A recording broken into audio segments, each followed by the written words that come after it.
அனைவருக்கும் வணக்கம். இந்த வீடியோவில் நம்ம என்ன பார்க்க போகிறோம் அப்படின்னா 12th எத்திக்ஸ் புக்கில் ஃபஸ்ட் யூனிட் இந்திய பண்பாட்டின் இயல்புகள் அப்படின்ற லெசன் பார்க்க போகிறோம். ரொம்பவே முக்கியமான ஒரு லெசன் இது. ஓகேவா? எத்திக்ஸ் அப்படின்ற டாப்பிக்கை டீப்பாக தெரிஞ்சுக்கிறதுக்கு இந்த லெசன் அப்படின்றது ரொம்பவே தேவையாக இருக்கும். இதில் என்ன சொல்லியிருக்காங்க அப்படின்னு பாருங்கள். உலக நாடுகளுள் ஒன்றாக இந்தியா இருக்குது அப்படின்னு சொல்கிறாங்க. இப்படிப்பட்ட இந்தியாவுக்கு பார்த்தீங்க அப்படின்னா வளமையும் பெருமையும் ரொம்ப அதிகமாக இருக்குது. இதோட பெருமைக்கும் வளமைக்கும் காரணம் என்ன அப்படின்னா நம்மளோட பண்பாடு தான் அப்படின்னு சொல்கிறாங்க. இந்த பண்பாடு தனி சிறப்புடையது அப்படின்னு சொல்லியிருக்காங்க. பழமையும் பண்பாட்டு பாரம்பரியத்தையும் கொண்டது அப்படின்னு சொல்லியிருக்காங்க. சரியா? அப்போ உலகளாவே பண்பாட்டு கூறுகளை இந்தியா கிட்ட இருக்கு. உலகத்தில் இருக்க எல்லா நாடுகளும் பின்பற்றக்கூடிய நல்ல ஒரு சிறப்பாக விளங்குற ஒரு பண்பாடு இந்தியாவிலையும் இருக்கு அப்படின்னு சொல்றாங்க. சரியா? இந்த பாடத்தில் நம்ம என்னெல்லாம் தெரிஞ்சுப்போம் அப்படின்னா பண்பாடு அதோட விளக்கம் தெரிஞ்சுப்போம், அதோட வரையறைகள், இந்திய பண்பாட்டோட அந்த பழமையை தெரிஞ்சுக்கக்கூடிய சான்றுகள், பண்பாட்டின் இயல்புகள், அதோட சிறப்பு கூறுகள், பண்பாட்டு கல்வியினால் நம்மளுக்கு கிடைக்கக்கூடிய பயன்கள், இது எல்லாமே நம்ம தெரிஞ்சுக்க போகிறோம். ஃபஸ்ட்டு பண்பாடு அப்படின்ற சொல்லுக்கான விளக்கத்தை பார்க்கலாம். பண்பாடு அப்படின்ற சொல் பண்படு அப்படின்ற தமிழ் சொல்லிலிருந்து வந்துச்சு அப்படின்னு சொல்கிறாங்க. பண்படு அப்படின்னா பண்படுத்துதல் அப்படின்றது தான் பண்பாடு அப்படின்னு மாறி இருக்கு அப்படின்னு சொல்லியிருக்காங்க. அப்போ பண்படுத்துதல் அப்படின்னா செம்மைப்படுத்துதல், சீர்படுத்துதல் அப்படின்லாம் சொல்லலாம். பண்படுத்துதல்னு நம்ம எதுக்கு சொல்லுவோம்? ஒரு நிலத்தை பண்படுத்துறது, ஒரு உள்ளத்தை பண்படுத்துறது அப்படின்னு சொல்லுவோம். அப்போ பண்பாடு அப்படின்ற வார்த்தை பண்படு அப்படின்ற வார்த்தையிலேருந்து வந்திருக்கு அப்படின்னு சொல்லியிருக்காங்க. அடுத்ததா கல்ச்சர்னு சொல்லுவோம் இல்லையா? கல்ச்சுரா அப்படின்ற லத்தீன் வேர்ட்ல இருந்து தான் கல்ச்சர் அப்படின்ற வார்த்தை வந்தது. இந்த கல்ச்சுரா அப்படின்னா என்னன்னா சூழலுக்கு ஏற்ற வளர்ச்சி அப்படின்னு சொல்லியிருக்காங்க. இன் கண்டிஷன்ஸ் சூட்டபிள் ஃபார் க்ரோத், அதாவது வளர்ச்சிக்கு ஏற்ற சூழல். அதுதான் இங்கே தமிழில் மாற்றி கொடுத்துருக்காங்க, சூழலுக்கு ஏற்ற வளர்ச்சி அப்படின்னு சொல்லிட்டு. ஓகேவா? நம்மளோட வளர்ச்சிக்கு ஏற்ற சூழல் அப்படின்னு சொல்லலாம். இந்த மாதிரி இந்த சொல்லோட திரிவு தான் கல்ச்சர் அப்படின்னு சொல்லியிருக்காங்க. 20ஆம் நூற்றாண்டோட தொடக்கத்தில் 1937 கல்ச்சர் அப்படின்ற வார்த்தைக்கு இணையாக பண்பாடு அப்படின்ற வார்த்தையை டிகேசி சொல்லியிருக்காரு. ஓகேவா? அப்படின்னு நமக்கு சொன்னது எஸ் வையாபுரியார் சொல்லியிருக்காரு. ஓகேவா? 1937 கல்ச்சர் அப்படின்ற வார்த்தைக்கு தமிழில் பண்பாடு அப்படின்ற வார்த்தையை டிகேசி யூஸ் பண்ணியிருக்காரு அப்படின்னு நம்மளுக்கு பேராசிரியர் வையாபுரியார் சொல்லியிருக்காரு. ஓகே, பண்பாடு அதோட வரையறைகள் என்னென்ன அப்படின்னு பார்க்குறோம். பண்பாடு என்பது பண்பட்ட, பக்குவப்பட்ட, சீரான, நேரிய வழியில் செல்லும் ஒழுக்கவியல் கோட்பாடு அப்படின்னு சொல்லியிருக்காங்க. பண்பாடு அப்படின்றது என்னது? பண்பட்ட, பக்குவப்பட்ட, சீரான, நேரிய வழியில் செல்லும் ஒழுக்கவியல் கோட்பாடு அப்படின்னு சொல்கிறோம். நமக்கு இன்னைக்கு பண்பாடு அப்படின்ற வார்த்தையை தான் முன்னோர்கள் என்னெல்லாம் யூஸ் பண்ணியிருக்காங்க அப்படின்னா பண்பு, ஓகேவா, பண்பு, பண்புடைமை, சால்பு, சால்புடைமை, சான்றாண்மை இப்படிலாம் யூஸ் பண்ணியிருக்காங்க. அப்போ சான்றாண்மை அப்படின்னா நம்ம நிறைய இடத்துல கேள்விப்பட்டிருப்போம். திருக்குறளில் கூட நிறைய அதிகாரத்தில் நிறைய குறளில் சான்றாண்மைன்னு வந்திருக்கும். அப்போது அதெல்லாம் இப்போ இருக்கிற பண்பாடு அப்படின்ற வேர்டுக்கு தான் அவங்க யூஸ் பண்ணியிருக்காங்க அப்படின்னு சொல்லியிருக்காங்க. ஓகேவா? அப்போது பண்பாடு அப்படின்றத நம்ம இலக்கியத்தில் எங்கெல்லாம் வந்திருக்கு அப்படின்னு பார்த்தீங்கன்னா பண்பெனப்படுவது பாடறிந்து ஒழுகுதல் அப்படின்னு கலித்தொகையில் வந்திருக்கு. திருக்குறளில் வள்ளுவர் என்ன சொல்லியிருக்காரு? பண்புடையார் பட்டுண்டு உலகம் அது இன்றையில் மண்புக்கு மாய்வது மண் அப்படின்னு சொல்லியிருக்காங்க. அப்போ பண்பாடு உடையவர்களை தான் சான்றோர்கள் அப்படின்னு சொல்கிறாங்க. ஒழுக்கமாக இருக்கிறவங்க, மாசற்ற காட்சிகளை உடையோர் அப்படின்னு சொல்லிட்டு பண்பாடு உடையவர்களை தான் என்ன பண்ணியிருக்காங்க? குறிப்பிட்டிருக்காங்க அப்படின்னு சொல்லியிருக்காங்க. பண்பாடு அப்படின்றது ஒரு இனத்தாரோட கொள்கைகள், அவங்களோட கோட்பாடுகள், அவங்களோட நோக்கங்கள், வாழ்க்கை முறைகள், பழக்க வழக்கங்கள், சமூக சட்டங்கள், சமயங்கள், வழிபாட்டு முறைகள், களவு, கற்பு, அகத்திணைகள், புறத்திணைகள், இலக்கிய மரபுகள், அரசியலமைப்புகள், ஆடை அணிகள், திருவிழா, உணவு முறை, பொழுதுபோக்கு, விளையாட்டு, இது எல்லாத்தையும் உள்ளடக்கினது தான் என்னது? பண்பாடு. ஒருத்தவங்களோட பண்பாடை நம்ம எப்படிலாம் தெரிஞ்சுக்கலாம்? இவ்வளோ விஷயங்களுக்கு வச்சு தெரிஞ்சுக்க முடியும். அவங்களோட பண்பாடை அவங்க எப்படி இருக்காங்க, எப்படி நடந்துக்கிறாங்க, அவங்க எப்படி பழகிறாங்க, அவங்க சமூகத்தோடு எப்படி இருக்காங்க, என்ன சமயத்தை பின்பற்றுறாங்க, அவங்களோட அக வாழ்க்கை என்ன, புற வாழ்க்கை என்ன, இலக்கியங்கள் எப்படி இருக்குது, அரசமைப்பு எப்படி இருக்குது, ஆடை என்ன, உணவு என்ன அப்படின்னு இவ்வளோ விஷயங்களை சேர்த்தா தான் நம்ம ஒருத்தவங்களோட பண்பாடை என்ன பண்ண முடியும், சொல்ல முடியும் அப்படின்னு சொல்லியிருக்காங்க. அப்போ ஒரு இனத்தாரோட பண்பாட்டை தெரிஞ்சுக்கிறதுக்கு அங்கே இருக்கிற இலக்கியங்கள் பயன்படும். அதே மாதிரி நாட்டுப்புற இலக்கியங்களும் பயன்படும், எழுதி வச்ச இலக்கியங்களும் பயன்படும், நாட்டுப்புற இலக்கியங்களும் பயன்படும் அப்படின்னு சொல்கிறாங்க. அதை வந்து நாட்டுப்புற இலக்கியங்களை நம்ம என்ன சொல்கிறோம், நாட்டுப்புற பாடல்கள், நாடோடி பாடல்கள் அப்படின்லாம் சொல்கிறோம். சரியா? பண்பாடு அப்படின்றது விழுமியங்களின் தொகுதி அப்படின்னு சொல்கிறாங்க. அதாவது culture is a characteristic way of life inspired by fundamental values according to which people live அப்படின்னு சொல்லியிருக்காங்க. கல்ச்சர் அப்படின்றது அங்கே இருக்கிற கலை, இலக்கியம், சமூக நிறுவனங்கள், அது மட்டும் இல்லாமல் தனி மனித செயல்பாடுகள், இதன் மூலமாக நம்மளால் வெளிப்படுத்த முடியுது அப்படின்னு சொல்கிறோம். அதுவே அதை வந்து அகம் சார்ந்து இல்லாமல் வெளிப்படுத்தி இருக்காங்க அப்படின்னா அதை வந்து நம்ம நாகரிகம் அப்படின்னு சொல்கிறோம். Culture is a state of inner man, his external expression is a civilisation அப்படின்னு சொல்லியிருக்காங்க. நம்ம உள்ளுக்குள்ளே நினைக்கிறத கல்ச்சர் அப்படின்னும், சிவிலைசேஷன்றது வெளிப்புறத்தில் இருக்கிறத சிவிலைசேஷன் அப்படின்னும் சொல்கிறோம். ஓகேவா? அப்போது நாகரிகம் அப்படின்றது நாளுக்கு நாள் மாறும், ஆனால் பண்பாடு அப்படின்றது மாறாது. இப்போது நம்ம வந்து ஒரு பழைய லெசனில் என்ன படித்தோம் அப்படின்னா, தமிழர்களோட பண்பாடாக வந்து சில விஷயங்களை பார்த்தோம். பெரியவர்களை மதித்தல், அதுக்கப்புறம் வந்து விருந்தோம்பல், இதெல்லாம் பார்த்தோம். இதெல்லாம் வந்து இன்றைக்கும் வந்து நம்ம என்ன பண்ணிகிட்ருக்கோம், செஞ்சிட்ருக்கோம். ஆனால் பழைய காலத்தில் என்ன பண்ணாங்க அப்படின்னா, அவங்க போட்ட ஆடை முறைகளெல்லாம் நம்ம வந்து என்ன பண்ணிட்டோம், மாற்றிட்டோம். அப்போது ஆடை அணிகலன்கள், உணவு பழக்க வழக்கம் இது எல்லாமே மாறிடுச்சு. அப்போ நாகரிகம் அப்படின்றது மாறும், பண்பாடு அப்படின்றது எப்படி இருக்கும், நிலச்சி இருக்கும் அப்படின்னு சொல்லியிருக்காங்க. ஓகேவா? நாட்டுப்புற இலக்கியங்கள் பார்த்துட்டு இருந்தோம் இல்லையா? அதில் இலக்கியங்கள், பழமொழிகள், விடுகதைகள், முதுமொழிகள், இசை, நாடகம், நாட்டியம், செந்தமிழ், கொடுந்தமிழ் அமைப்புகள், வளர்ச்சி, இது எல்லாத்துலேயுமே நம்ம என்ன பண்ணலாம், நம்ம அவர்களோட பண்பாட்டை தெரிஞ்சுக்கலாம். அது மட்டும் இல்லாமல் ஓவியக்கலை, சிற்பக்கலை, கட்டடக்கலையிலையும் அவங்களோட பண்பாடு நம்மளுக்கு தெளிவாக இருக்கும் அப்படின்னு சொல்லியிருக்காங்க. அடுத்ததாக சில டேர்ம்ஸ்லாம் கொடுத்துருக்காங்க. இதெல்லாம் நம்ம அப்படியே புக்கில் இருக்க மாதிரி தான் படிக்கணும். அதனால் நான் அப்படியே உங்களுக்கு படித்து காட்டுறேன். வாழ்வியற் களஞ்சியம் அப்படின்ற ஒரு வேர்டு கொடுத்துருக்காங்க. மக்கள் தலைமுறையாக குழுவாக சேர்ந்து அவங்க கற்ற நடத்தை முறைகளும் பழக்கங்களும் மரபுகளும் சேர்ந்தது தான் பண்பாடு அப்படின்னு சொல்லியிருக்காங்க. அதுவே இங்கிலீஷ் டிக்ஷனரியில் என்ன கொடுத்துருக்காங்க அப்படின்னா, பயிற்சி, அனுபவம் ஆகியவற்றின் மூலம் உடல், உள்ளம், உணர்வு ஆகியன அடையும் வளர்ச்சியே பண்பாடு. எதன் மூலமாக வந்து உடல், உள்ளம், உணர்வு இது மூணுமே வளர்ச்சி அடைகிறது தான் பண்பாடு. எதன் மூலமாக? பயிற்சி மூலமாகவும் அனுபவம் மூலமாகவும் அப்படின்னு சொல்கிறாங்க. பண்பாடு பற்றி நிறைய அறிஞர்கள் அவங்களோட வரையறைகளை கொடுத்துருக்காங்க. அதில் முதல்ல பார்க்க போகிறது விவேகானந்தர். பண்பாடு அல்லது கலாச்சாரம் அப்படின்றது சமயம், பாரம்பரியம், பொருளாதாரம் இதன் மூணை வைத்து கொண்டு என்ன பண்ணுது, நிர்ணயிக்கப்படுகிறது அப்படின்னு சொல்கிறாங்க. ஒருத்தவங்களோட பண்பாடு சிறப்பாக இருக்குது அப்படின்னா அவங்களோட சமயமும் பாரம்பரியமும் பொருளாதாரமும் சிறப்பாக இருக்குது அப்படின்னா அவங்களோட பண்பாடும் சிறப்பாக இருக்கும். அப்போ இது மூணை வச்சு தான் நம்ம ஒருத்தவங்களோட பண்பாட்டை நிர்ணயம் பண்ண முடியுது அப்படின்னு சொல்லியிருக்காரு.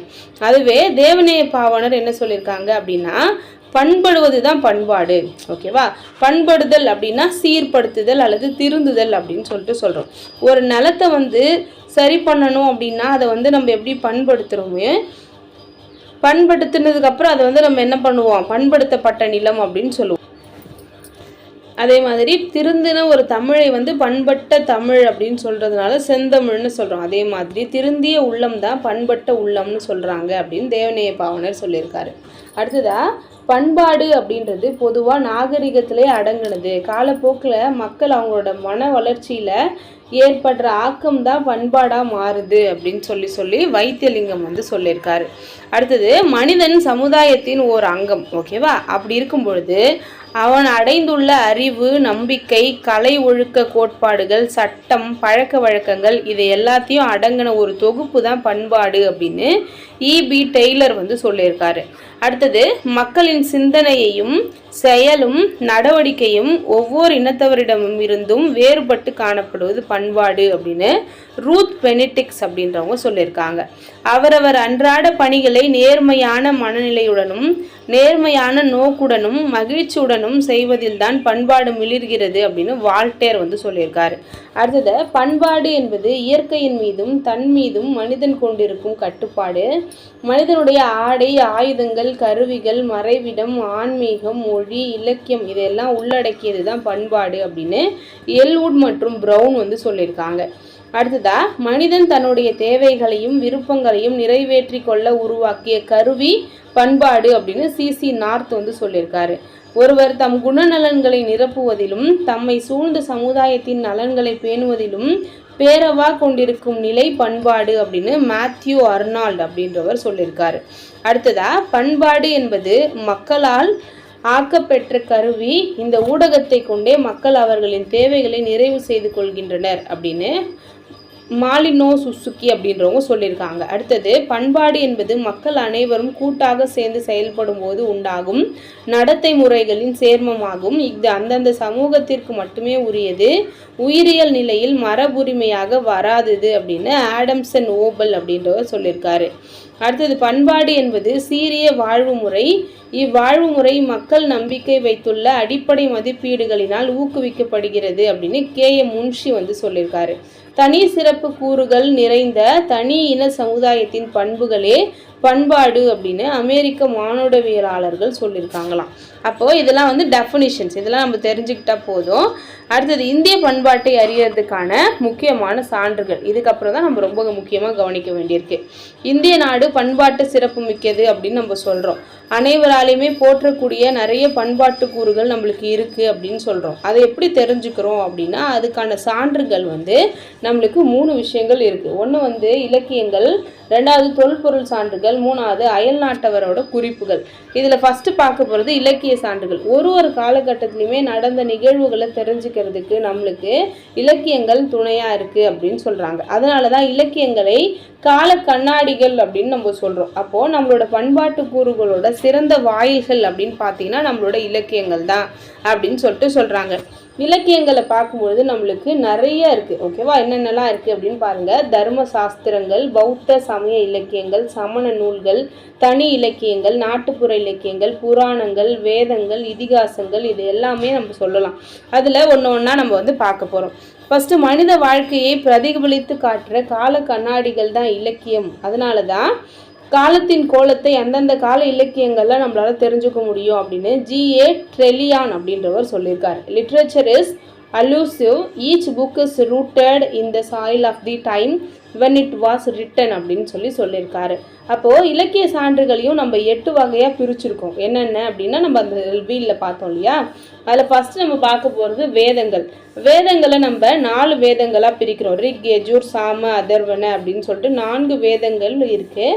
அந்த 4 வேதங்களுமே அந்தந்த காலத்தில் பின்பற்றப்பட்ட சடங்கு முறைகளை பற்றி நம்மளுக்கு சொல்லுது. ஓகேவா, அப்போ வேதங்கள் மற்றும் பிராமணங்கள் இதெல்லாம் என்ன சொல்லுதுன்னா ஆரியர்களோட வழிபாடுகள், அது நம்பிக்கைகள் பற்றி ஆரண்யங்கள் சொல்லுது. உபநிடதங்கள் இதெல்லாம் அந்த காலத்தில் இருக்கிற ஞானிகள், துறவிகள், ஓகேவா, அவங்களோட தத்துவ பார்வை பற்றியும் நம்மளுக்கு சொல்லுது. அது மட்டும் இல்லாமல் வான நூல், மருத்துவம், மொழி நூல் இதில் வந்து அவங்களுக்கு எவ்வளோ அறிவு இருந்துச்சு அப்படின்றதையும் நம்ம தெரிஞ்சுக்கிறோம்.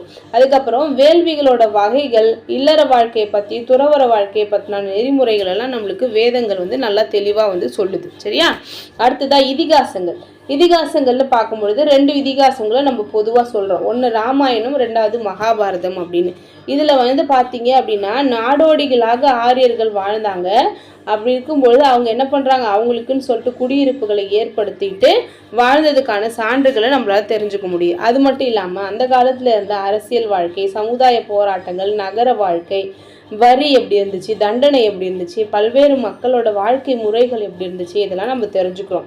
இந்த பின்வேத காலத்தில் தான் வந்து 4 வர்ண முறைகள் அப்படின்றது தோணுச்சு. இது வந்து அந்த சொல்லுவோம் இல்லையா, பிராமணர்கள், சத்திரியர்கள், வைசியர்கள், சூத்திரர்கள் அப்படின்னு சொல்லிட்டு அந்த 4 வர்ண அமைப்பு இந்த இதிகாச காலத்தில் என்னாச்சு, ரொம்ப ஸ்ட்ராங்காக இருந்துச்சு அப்படின்னு சொல்கிறோம். அது தோன்றுனது பின்வேத காலத்தில் அப்படின்னு இருந்தாலும் அது ஸ்ட்ராங்காக பிலீவ் பண்ணது எப்போ அப்படின்னா நம்மளோட இந்த இதிகாச காலத்தில் அப்படின்னு சொல்கிறாங்க. அடுத்ததான் நம்ம பார்க்க போகிறது தர்ம சாஸ்திரங்கள்.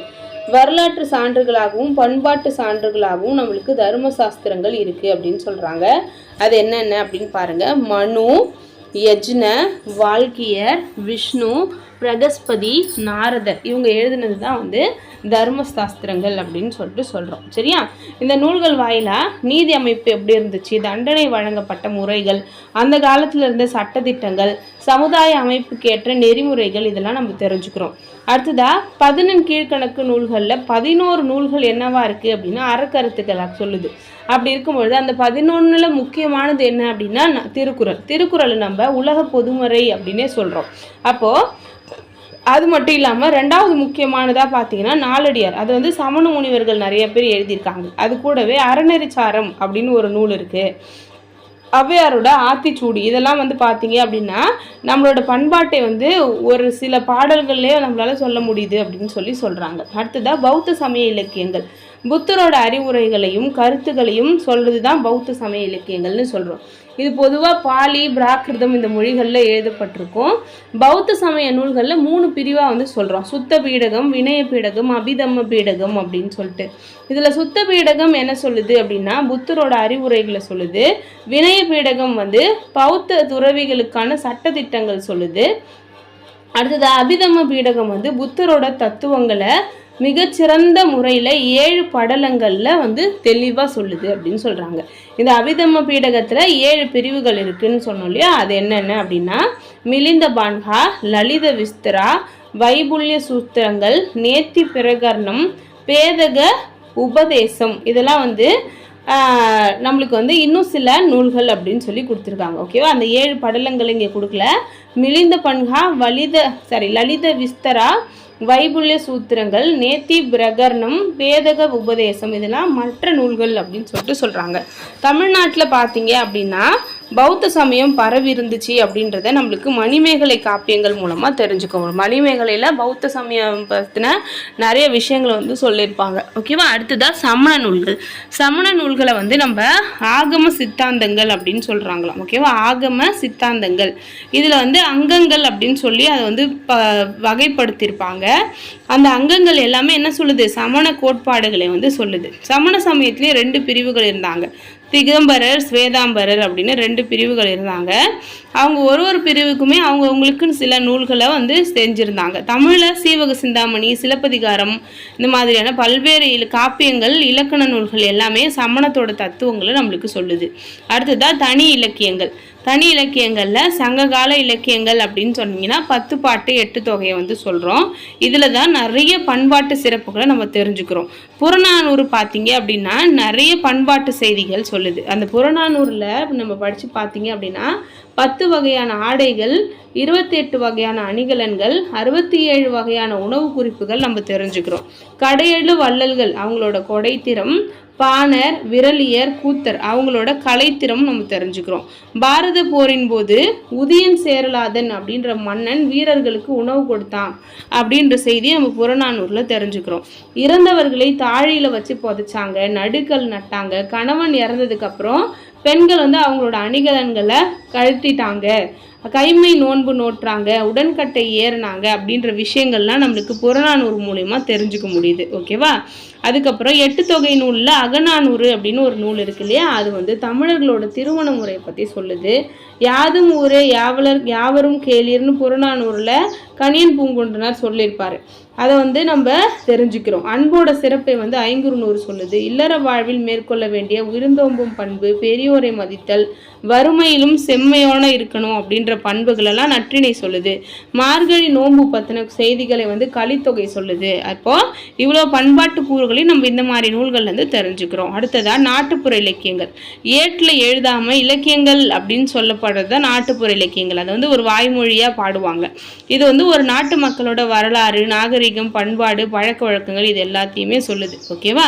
இலக்கியங்களை வந்து நம்ம காலம் காட்டும் கண்ணாடிகள் அப்படின்னு சொல்லும்போது நாட்டுப்புற இலக்கியங்களை சமுதாய வளர்ச்சியை காட்டும் கால கண்ணாடிகள் அப்படின்னு சொல்லி சக்திவேல் வந்து அவரோட நாட்டுப்புறவியல் ஆய்வு அப்படின்ற புக்கில் வந்து சொல்லியிருக்காரு. சரியா? அடுத்ததா நாட்டுப்புறவியலை குறிக்கும் ஃபோக்லோர் அப்படின்ற வார்த்தையை 1846 வில்லியம் ஜான் தாமஸ் அப்படின்றவர் உருவாக்கியிருக்காரு. ஃபோக்லோர் அப்படின்ற வேர்டை 1846 வில்லியம் ஜான் தாமஸ் வந்து உருவாக்கியிருக்காரு. பழங்கால பண்பாட்டின் எச்சம் அப்படின்றது தான் நாட்டுப்புறவியல் அப்படின்னு சொல்லியிருக்காரு. சரியா, பழங்கால பண்பாட்டோட எச்சம் தான் நாட்டுப்புறவியல். நாட்டுப்புற இலக்கியங்கள் வந்து நம்மளுக்கு அந்த மக்களோட நம்பிக்கை, தெய்வ வழிபாடு, திருவிழா, விளையாட்டு, மருத்துவ முறைகள் இது எல்லாமே நம்மளுக்கு சொல்லுது அப்படின்னு சொல்கிறாங்க. நாட்டுப்புற இலக்கியங்கள்ல என்னெல்லாம் இருக்கும்? பாட்டு, கதை, விடுகதை, பழமொழி, புராண கதை எல்லாமே சேர்த்தது தான் நாட்டுப்புற இலக்கியங்கள் அப்படின்னு சொல்கிறோம். ஓகேவா? அடுத்ததான் நாட்டுப்புற பாடல்கள். காலத்தால் மாறுபடாத பண்புகள் ஒவ்வொரு நாட்டிலையும் இருக்குது. நம்ம நாட்டிலையும் கடவுள் நம்பிக்கை, பாவம் செய்கிறதுக்கான பயம், அறநெறி பற்று இது எல்லாமே எல்லா காலத்துலேயும் இருந்திருக்கு. அப்போது மக்களோட வாழ்க்கையில் தாலாட்டு பாடல்லேருந்து ஒப்பாரி பாடல் வரைக்கும் எல்லா நிகழ்வுகளையுமே நாட்டுப்புற பாடல்கள் இருந்திருக்கு. நாட்டுப்புற மக்களோட உணர்வுகளையும் அவங்களோட பாடல் எழுதுகிற ஆற்றலையும் கற்பனை வளத்தையும் நம்ம இந்த நாட்டுப்புற பாடல் மூலமாக தெரிஞ்சுக்கலாம் அப்படின்னு சொல்கிறாங்க. ஓகேவா? தொல்காப்பியர் வந்து பண்ணத்தி அப்படின்ற ஒரு வேர்டை வந்து சொல்லியிருக்காரு. அந்த பண்ணத்தி அப்படின்னா பாமரர் பாடல்கள் அப்படின்னு சொல்கிறாங்க. பழமையான பாடலில் இருக்கிற பொருளையே தனக்கு பாடு பொருளாக கொண்டு பாட்டு முறையும் போன்று செய்யப்படுவது தான் பண்ணத்தி அப்படின்னு சொல்கிறாங்க. பண்ணத்தி அப்படின்னா பண் ப்ளஸ் நத்தி, பண்ணை விரும்புவது அப்படின்ற பொருளில் வந்து சொல்லியிருக்காங்க. நாட்டுப்புற மக்கள் இயற்கையை தெய்வமாக வணங்கியிருக்காங்க அப்படின்றதுக்கு ஒரு பாட்டு வந்து இருக்கான். சந்திரரே சூரியரே சாமி பகவானே இந்திரரே வாசுதேவா இப்போ மழை பொய்ய வேணும், மந்தையிலே மாரியாயி மலை மேலே மாயவரே இந்திரரே சூரியரே இப்போ மழை பெய்ய வேணும் அப்படின்னு அவங்களோட கடவுள் நம்பிக்கை, இயற்கையே வந்து கடவுளாக வழிபட்டாங்க அப்படின்றத நம்ம தெரிஞ்சுக்கிறோம். அடுத்தது சமூக நிகழ்வுகளில் எல்லாருமே கூடி ஒரு பாட்டு பாடுவாங்க. அதுதான் வந்து கொண்டாட்டு பாடல் அப்படின்னு சொல்கிறோம். அதே மாதிரி திருவிழாவில் வந்து பாடுற ஒரு பாட்டை வந்து கொடுத்துருக்காங்க.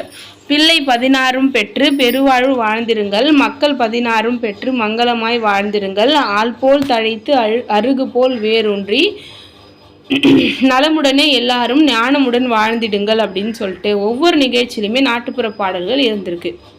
அடுத்ததான் நாட்டுப்புற கதைகள். இந்திய நாட்டில் பல்வேறு இடங்களில் வாழ்ந்த பழங்குடி மக்கள் உலகத்தை பற்றியும் உலகத்தோட தோற்றத்தை பற்றியும் நிறைய கதையை வந்து சொல்லியிருக்காங்க. அது வந்து கற்பனை கதைகளாகவும் இதிகாசங்களாகவும் புராணங்களாகவும் மாறுச்சு. அப்படி இருக்கும் பொழுது பொருள் மரபில்லா பொய்மொழி யானும் பொருளோடு புணர்ந்த நகைமொழி யானும் அப்படின்னு தொல்காப்பியத்தில் ஒரு நூல்பா சொல்லுதான். அந்த நூல்பா பழங்காலத்திலே கதைகள் வழக்கில் இருந்துச்சு அப்படின்றத நம்மளுக்கு சுட்டி காட்டுது. ஓகேவா? பொருள் மரபில்லா பொய்மொழி யானும் பொருளோடு புணர்ந்த நகைமொழி யானும் அப்படின்ற வேர்டு, அந்த லைன்ஸ் வந்து எதை சொல்லுது அப்படின்னா பழங்காலத்திலே கதைகள் வழக்கத்தில் இருந்துச்சு அப்படின்றத சொல்லுது. அடுத்தது பொழுதுபோக்குக்காக உருவாக்கப்பட்ட இந்த கதைகள் வளரும் குழந்தைங்களுக்கு நல்ல விஷயங்களை சொல்கிறதுக்காக நீதி கதைகளாக மாறுச்சு. ஓகேவா? மராட்டிய வீரரான வீர சிவாஜி சின்ன வயசில் அவங்க அம்மா கிட்ட கேட்ட கதைகள் தான் அவர் வந்து சிறந்த வீரராக இருக்கிறதுக்கு உருவாக்குச்சு அப்படின்னு சொல்கிறோம். அதேமாதிரி காந்தி தன்னோட சின்ன வயசில் கேட்ட ஹரிச்சந்திரன் கதை மூலமாக தான் அவர் வந்து வாழ்நாள் முழுசுமே உண்மையே பேசினார் அப்படின்றது தெரிஞ்சுக்கிறோம். அதுக்கு மட்டும் இல்லாமல் நம்ம நாட்டில் விக்ரமாதித்யன் கதைகள், பஞ்சதந்திர கதைகள், மரியாதை ராமன் கதைகள், தெனாரி ராமன் கதைகள், ராயர் அப்பாஜி கதைகள், புத்தரோட ஜாதக கதைகள், அக்பர் பீர்பால் கதைகள், மதன காமராஜன் கதைகள் இதெல்லாம் நாட்டுப்புற கதைகளாக இருந்திருக்கு. ஓகேவா? அதுதான் நாட்டுப்புற கதை பாடல்கள். ஒரு கதையே பாட்டு மாதிரி பாடுறது தான் கதை பாடல் அப்படின்னு சொல்கிறோம். ஒரு குறிப்பிட்ட பண்பாட்டில் குறிப்பிட்டது ஒரு சூழலில் ஒரு பாடகரோ ஒரு குழுவினரோ சேர்ந்து மக்கள் முன்னாடி ஒரு கதையும் பாட்டையும் சேர்த்து பாடுறது தான் கதை பாடல் அப்படின்னு சொல்கிறோம். ஓகேவா? இந்த கதை பாடல் பார்த்திங்கன்னா ஒரே ஒரு கதையை வச்சுருக்கலாம், இல்லைன்னா கதைக்குள்ளேயே பல உள்கதைகள் அப்படின்றது இருக்கலாம் அப்படின்னு சொல்கிறாங்க. இதெல்லாம் வந்து மக்கள் பேசுகிற மொழியிலேயே வந்து பேச்சு வழக்கத்திலே இருந்துச்சு அப்படின்னு சொல்கிறாங்க. ஓகேவா? அப்போ காப்பியங்கள் தோன்றதுக்கு முக்கியமான காரணமாக இந்த கதை பாடல்கள் தான் இருந்துச்சு அப்படின்னு சொல்கிறோம். இதில் என்னெல்லாம் சொல்லுவாங்க அப்படின்னா இதிகாச துணுக்குகள், கிராம தேவதைகளோட கதைகள், சமூக கதைகள், வரலாற்று கதைகள் இதெல்லாம் கதை பாடல்களாக இருந்துச்சு. ஓகேவா? கதை பாடலுக்கு தமிழில் அம்மானை அப்படின்னு ஒரு பேர் வந்திருக்கு. சிலப்பதிகாரத்தில் வந்து அம்மானை அப்படின்ற சொல் முதலாக வந்திருக்கு. ஓகேவா? கதைப்பாடல் 4 பகுதிகளை கொண்டது அப்படின்னு சொல்லுவோம். அதில் ஃபஸ்ட்டு என்ன பண்ணுவாங்க, இறைவனை வணங்கி பாட்டை ஆரம்பிப்பாங்க. அதை வந்து காப்பு அப்படின்னா வழிபாடு அப்படின்னு சொல்லுவோம். ரெண்டாவதாக தனக்கு பாடம் சொல்லி கொடுத்த குருவுக்கு வணக்கம் சொல்லி பாடுறது குரு வணக்கம் அப்படின்னு சொல்கிறோம்.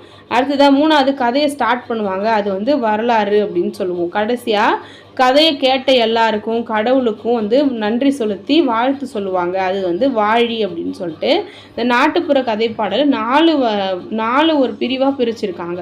இதில் நிறைய கதைகள் இருக்குது. முத்துப்பட்டன் கதை, நல்லதங்கால் கதை, காத்தவராயன் கதை, வீரபாண்டிய கட்டபொம்மு பாடல், பஞ்சபாண்டவர் வனவாசம், கான் சாஹிப் சண்டை, சுடலை மாடன் கதை, வில்லுப்பாட்டு, இதெல்லாம் வரலாற்றுக்கான கதை பாடல்கள் அப்படின்னு சொல்லிட்டு சொல்கிறாங்க. இந்த கதை பாடல்களில் நம்மளுக்கு என்னதான் தெரியுது அப்படின்னா, அந்த கால சமுதாயத்தோட நிலையை வந்து நம்மளால் தெரிஞ்சுக்க முடியுது. பழங்குடி மக்களோட நம்பிக்கை, அவங்களோட பழக்க வழக்கங்களை நம்ம தெரிஞ்சுக்கிறோம். அது மட்டும் இல்லாமல் நம்மளோட உயர்ந்த பண்பாட்டு கூறுகள், சமூகத்தில் இருக்கிற சில சீர்கேடுகளையும் இந்த பாடல்கள் நம்மளுக்கு சொல்லுது. வீர காவியங்களாக இது வந்து இருக்குது அப்படின்னு சொல்லிட்டு சொல்கிறாங்க. இங்கே இருக்கிற கதை மாந்தர்கள் எல்லாருமே இப்போ வந்து கடவுளாக வந்து பார்க்கப்படுறாங்க அப்படின்னு சொல்கிறாங்க.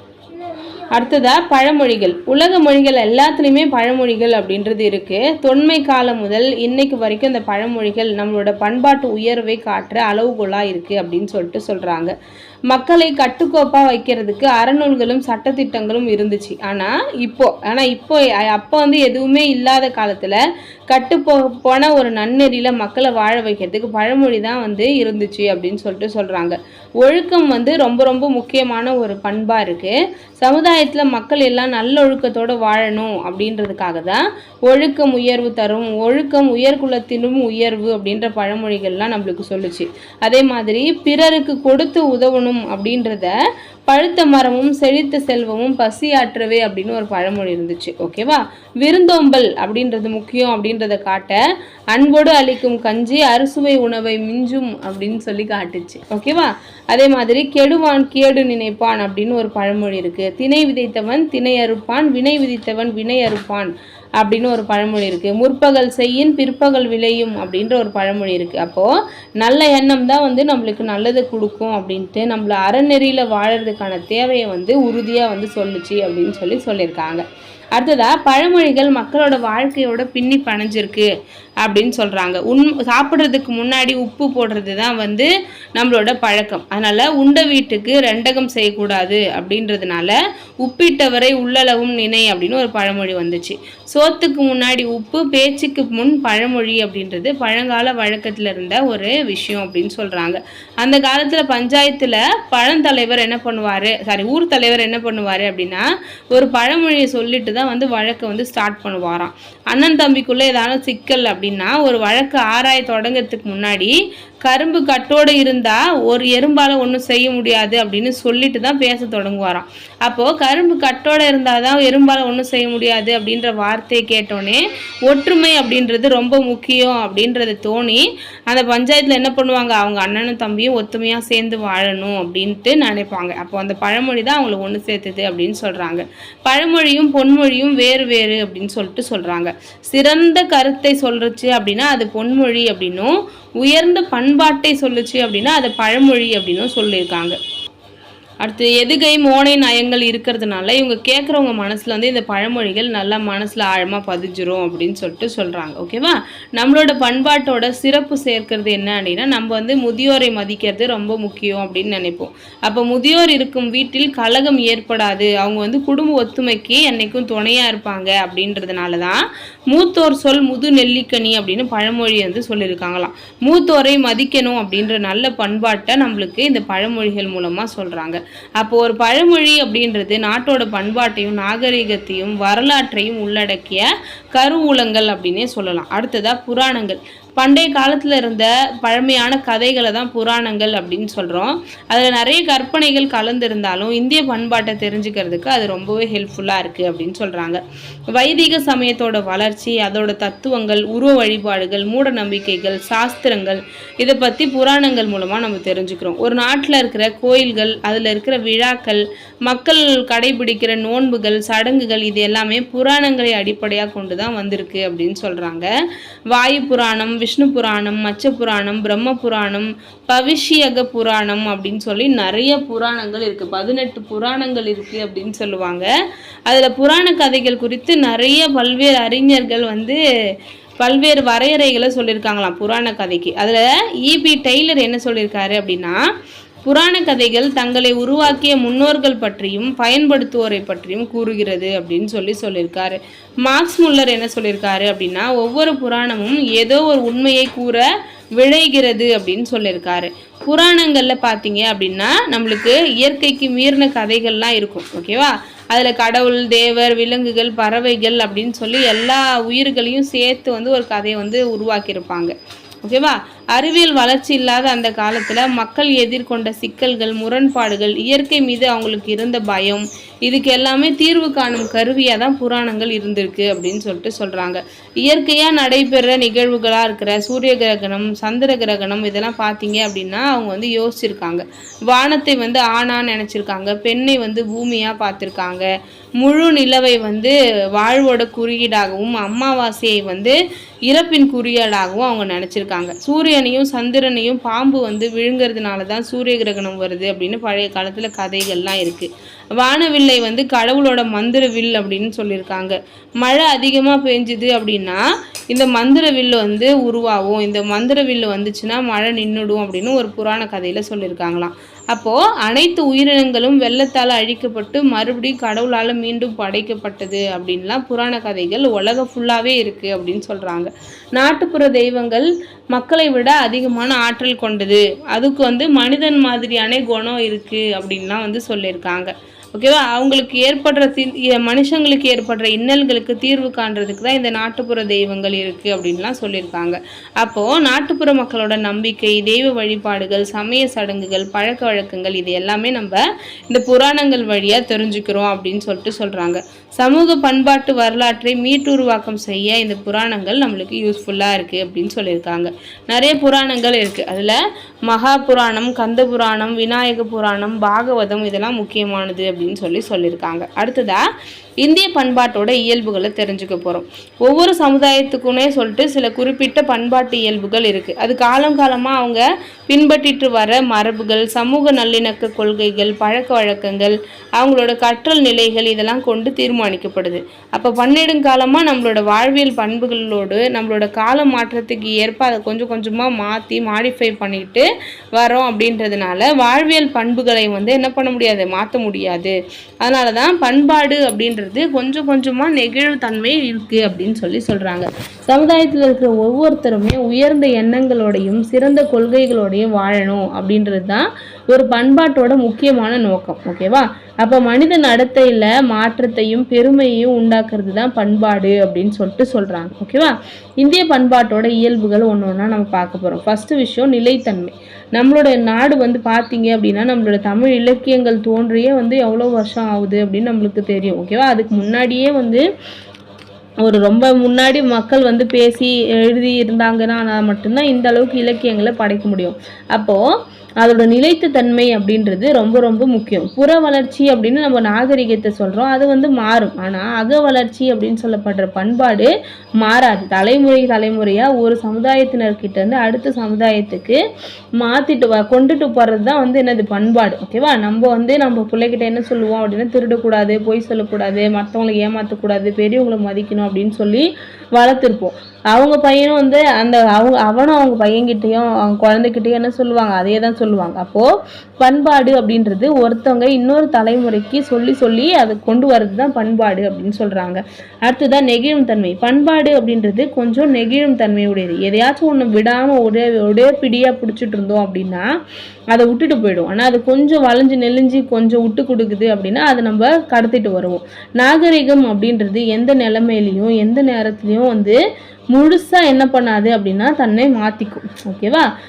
அது முழுசாக வந்து மாறாமல் இருக்காது. ஆனால் பண்பாடு அப்படின்றது முழுசாக மாறாது. ஓகேவா? அதோட கொஞ்சம் ஸ்லைட்டாக மாறினாலும் என்னது, அதோட வேரை வந்து விட்டுட்டு அடையாளத்தை விட்டுட்டு வராது அப்படின்றத நம்ம தெரிஞ்சுக்கணும். ஓகேவா?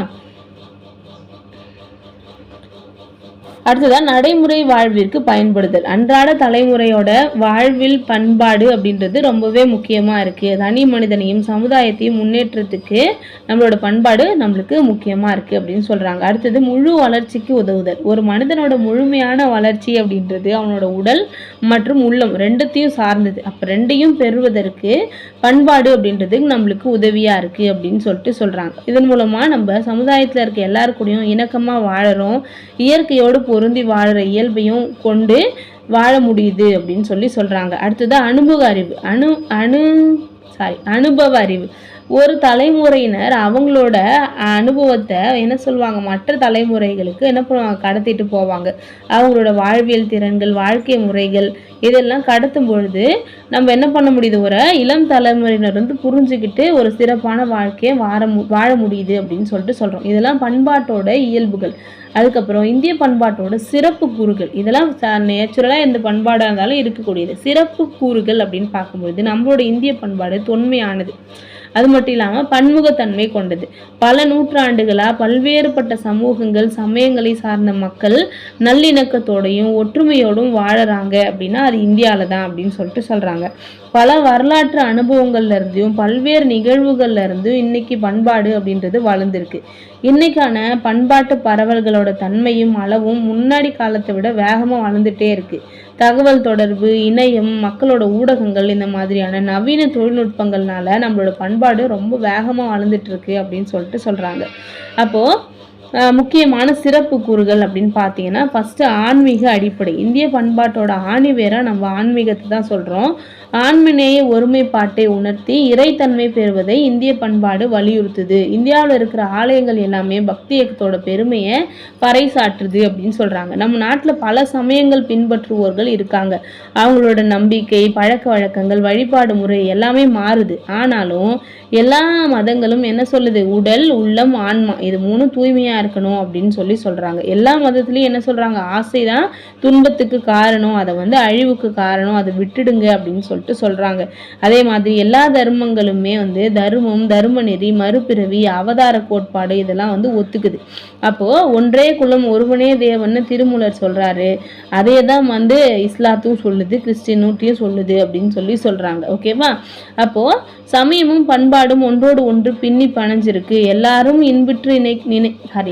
இன்புற்று இருக்க நினைப்பதுவே அல்லாமல் வேறொன்றும் அறியேன் பராபரமே அப்படின்னு தாய்மானவர் சொல்லியிருக்காரு. அப்போ இந்த மாதிரி எல்லாரும் சந்தோஷமா இருக்கணும் அப்படின்றதுதான் இந்த ஆன்மநேயத்தோட உயர்ந்த சிந்தனை அப்படின்னு சொல்றாங்க. இந்திய பண்பாடு அப்படின்றது அழியாத தன்மை கொண்டது. உலகத்துல நிறைய சிறந்த பண்பாடுகள் இருந்துச்சு. எங்கெல்லாம் இருந்துச்சுன்னா, கிரேக்கம், ரோம், பாபிலோன், எகிப்து, பாரசீகம் இங்கெல்லாம் பார்த்தீங்கன்னா 5000 வருஷம் 6000 வருஷத்துக்கு முன்னாடியே மிகப்பெரிய பண்பாடுகள் இருந்துச்சு. அப்படி இருக்கும் பொழுது எகிப்துல மிகப்பெரிய அளவுல பிரமிடுகள் இருந்துச்சு. அதெல்லாம் பார்த்தீங்க அப்படின்னா இந்த காலத்துல வந்து மீண்டும் உருவாக்கப்படவில்லை. ஆனால் நம்மளோட பண்பாடு என்ன பண்ணுது, மீண்டும் மீண்டும் வந்து உருவாக்கக்கூடிய அளவுக்கு தொன்மையா இருக்கு அப்படின்னு சொல்றாங்க. ஓகேவா? அதனால அழியாத்தன்மை கொண்டது. ஒரு தலைமுறையிலிருந்து இன்னொரு தலைமுறைக்கு கடத்தப்பட்டுட்டே வருது.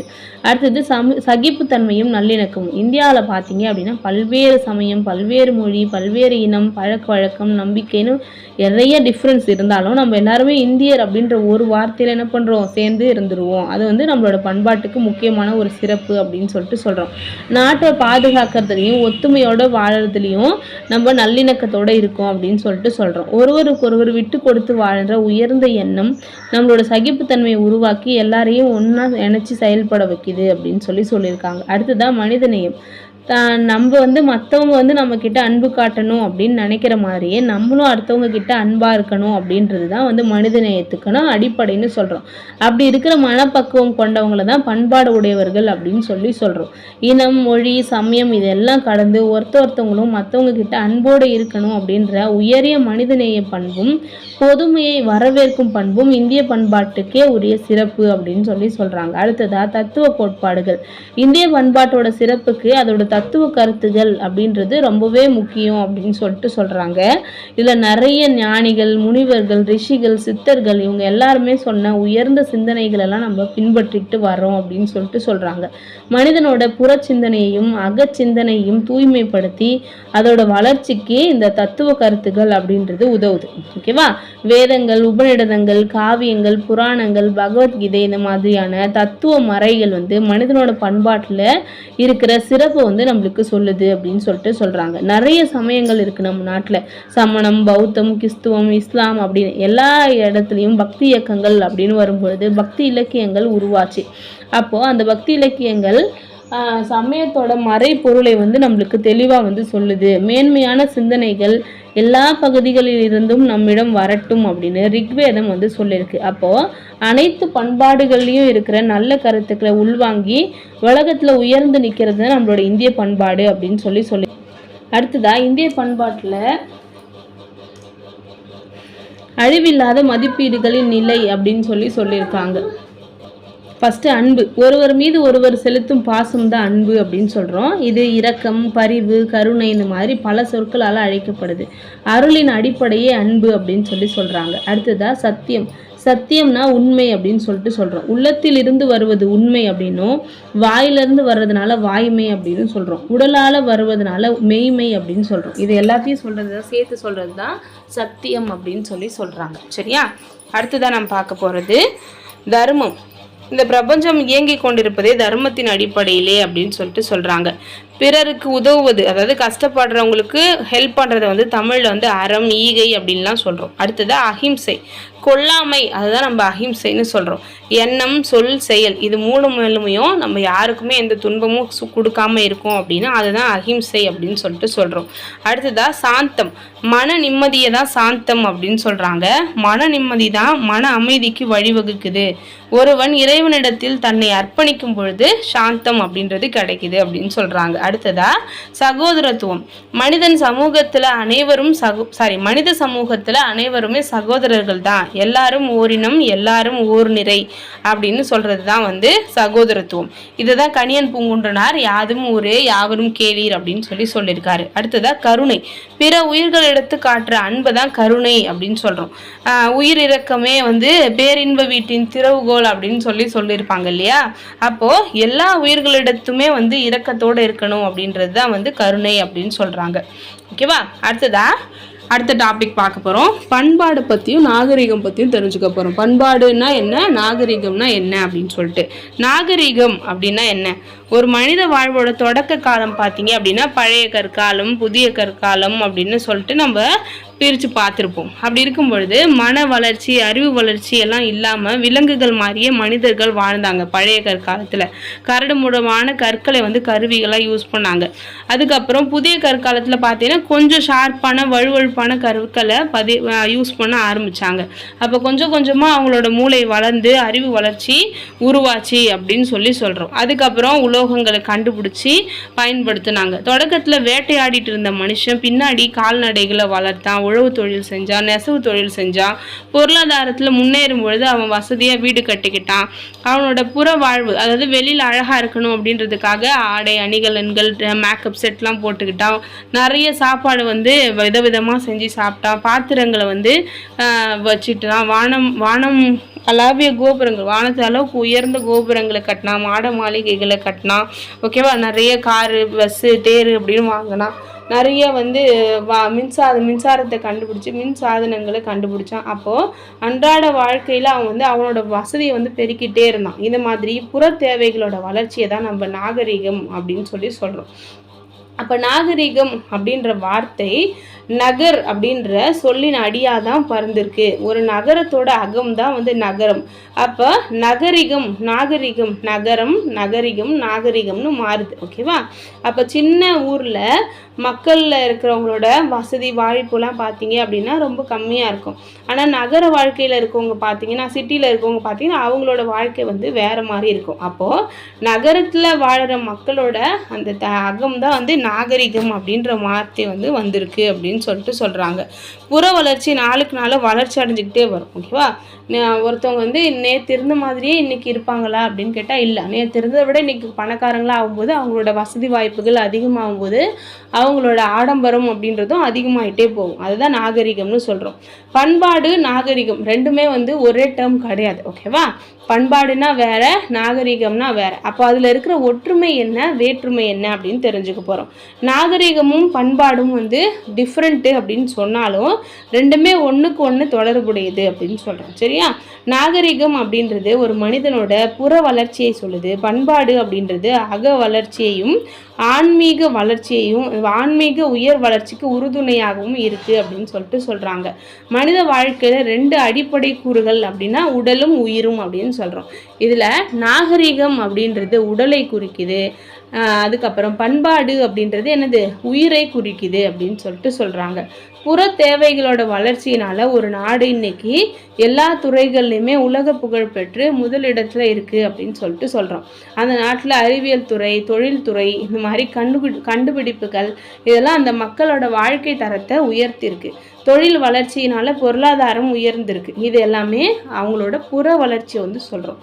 அந்த புற வளர்ச்சி எதை சார்ந்தது, உடலை சார்ந்தது அப்படின்னு சொல்கிறோம், உடல் மாதிரி அப்படின்னு. ஆனால் பண்பாடு அப்படின்றது உயிருக்கு இணையானது. அந்த மக்களோட மனசோட வளர்ச்சி, மக்களோட மனசில் இருக்கிற உயர்ந்த எண்ணங்கள் தான் பண்பாடு அப்படின்னு சொல்லிட்டு சொல்கிறோம். அந்த மக்களோட எண்ணம், சொல், செயல் இதன் மூலமாக தான் நம்மளுக்கு பண்பாடை வந்து வெளிப்பட்டு நிற்கும் அப்படின்னு சொல்லிட்டு சொல்கிறாங்க. ஓகேவா?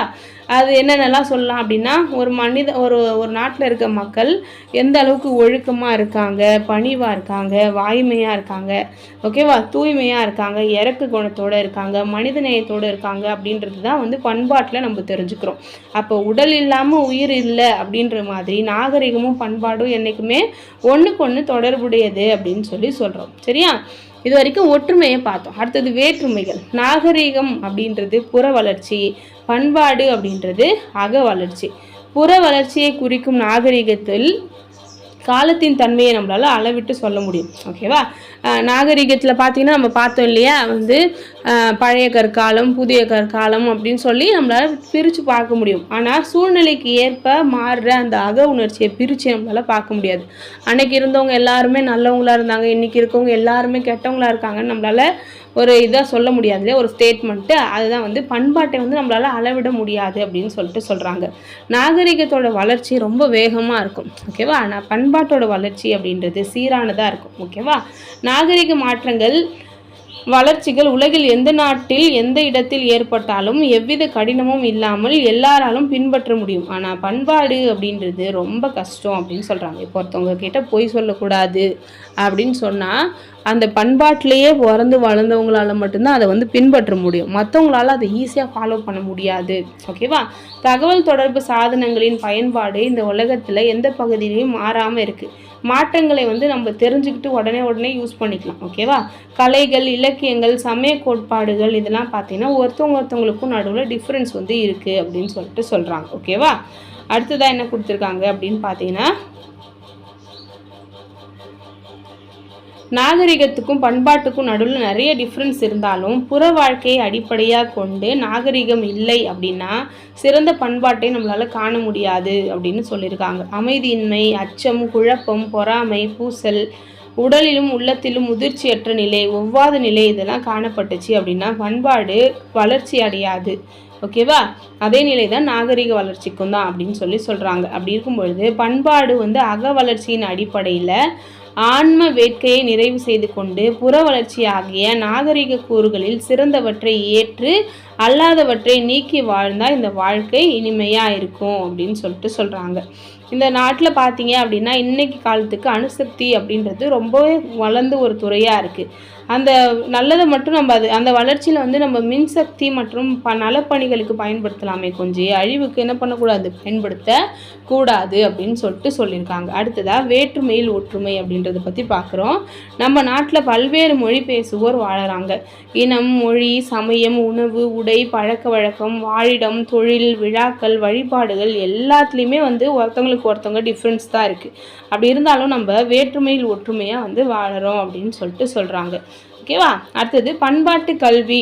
நம்ம ஒரு பண்பாடு ஏன் படிக்கணும், எத்திக்ஸில் வந்து இந்திய பண்பாடு அப்படின்னு ஒரு லெசனை வந்து ஏன் கொடுத்துருக்காங்க, அதை ஏன் நம்ம படிக்கணும், அதனால் எனக்கு என்ன பயன் அப்படின்றத கொடுக்குறாங்க. இந்திய நாட்டில் பண்பாட்டு கூறுகளையும் அவங்களோட சிறப்புகளையும் இந்த இளம் தலைமுறையினர் தெரிஞ்சுக்கிறாங்க அப்படின்னா கல்வி நிறுவனங்கள் அப்படின்றது நம்மளுக்கு இதில் வந்து ரொம்பவே முக்கிய பங்காக இருக்குது. இதனால தான் நம்ம படிக்கிறதுனால தான் தெரிஞ்சுக்க முடியுது. பண்பாடு குறித்த விழிப்புணர்வை ஏற்படுத்தி அதை பாதுகாக்கும் முறைகளை வந்து கல்வி மூலமாக தான் நம்மளால் தெரிஞ்சுக்க முடியுது அப்படின்னு சொல்கிறோம். ஓகேவா?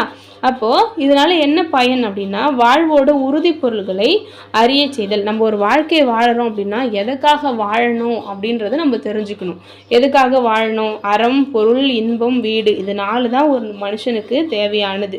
இதை தெரிஞ்சுக்கிட்டு அறவாழ்வு வாழணும் அப்படின்றதுக்கு இந்த பண்பாட்டை தெரிஞ்சுக்கிட்டா தான் முடியும் அப்படின்னு சொல்லியிருக்காங்க. 2வது, வாழ்வியல் உண்மைகளை நம்ம தெரிஞ்சுக்க முடியும். வாழ்வியல் உண்மைகள் என்னென்ன அப்படின்னா, பிறரை மதித்தல், கைமாறு கருதாது உதவுதல், எந்த நிலையிலும் வாய்மையே கடைபிடித்தல், சகிப்புத்தன்மையுடன் விட்டு கொடுத்து வாழ்தல், இதெல்லாம் வாழ்வியல் உண்மைகள் அப்படின்னு நம்ம சொல்கிறோம். அடுத்தது, சரியான நெறிமுறைகளை பின்பற்றுதல். வாழ்வியல் நெறிமுறைகள் நம்மளுக்கு பண்பட்ட வாழ்க்கையை வாழ உதவுது. நம்ம செய்கிற செயலில் எது சரி எது தப்பு அப்படின்னு ஆராய்ஞ்சி தவறான செயல்களை விட்டுட்டு சரியான செயல்களை செய்யணும் அப்படின்னா அதுக்கு இந்த பண்பாட்டு கல்வி அவசியம் அப்படின்னு சொல்கிறாங்க. அடுத்தது, சிக்கல்களுக்கு தீர்வு காணுதல். சமுதாய நிகழ்வுகளில் நிறைய சிக்கல்கள் ஏற்படும் அப்படின்னா அதை தீர்க்கிற ஆற்றலை நம்மளுக்கு இந்த பண்பாட்டு கல்வி தருது. பண்பாட்டு கல்வியில் நம்ம திருக்குறள் பற்றி படிக்கிறோம், நிறைய அறநூல்கள் படிக்கிறோம், அரசியல், பொருளாதாரம், மருத்துவம் மாதிரி நிறைய கருத்துக்கள் நம்மளுக்கு திருக்குறளில் இருக்குது. அதை நம்ம படிக்கும் பொழுது அதில் நம்மளுக்கு பிரச்சனையை தீர்வு காண்றதுக்கு நம்மளுக்கு ஈஸியாக இருக்குது அப்படின்னு சொல்லியிருக்காங்க. அடுத்ததாக, இயற்கையோடு இணைந்து வாழுதல். நம்ம முன்னோர்கள் எல்லாருமே இயற்கையை தெய்வமாக வணங்கினாங்க. இயற்கை உணவு முறைகள், இயற்கை மருத்துவ முறைகள் எல்லாம் பயன்படுத்தி நெடுநாள் நோய் இல்லாமல் வாழ்ந்தாங்க அப்படின்றத நம்ம வேதங்கள்லையும் புராணங்கள்லையும் பார்க்குறோம். அப்போ உணவே மருந்து, மருந்தே உணவு அப்படின்ட்டு வாழ்ந்ததுனால அவங்க ரொம்பவே சந்தோஷமாக ரொம்ப நாள் வாழ்ந்தாங்க. இதை நம்ம படித்தோம் அப்படின்னா நம்மளும் பின்பற்றலாம். இதன் மூலமாக இந்திய பண்பாட்டோட தொன்மையும் சிறப்பையும் நம்ம தெரிஞ்சுக்கிட்டு பழமையில் புதுமையை இணைத்து சீரிய வாழ்வு வாழ்வதற்காக இந்த பண்பாட்டு கல்வி நம்மளுக்கு உதவுது அப்படின்றத சொல்லியிருக்காங்க. சரியா? இந்த லெசனில் எல்லாமே நம்ம பார்த்துட்டோம். நெக்ஸ்ட் வீடியோவில் செகண்ட் லெசன் நம்ம பார்க்க போகிறோம். சரியா? செகண்ட் லெசன் பார்த்தீங்க அப்படின்னா டாபிக் வேற்றுமையில் ஒற்றுமை அப்படின்ற டாபிக் தான் கொடுத்துருக்காங்க. இதுவும் ரொம்ப முக்கியமான ஒரு லெசன். சரியா?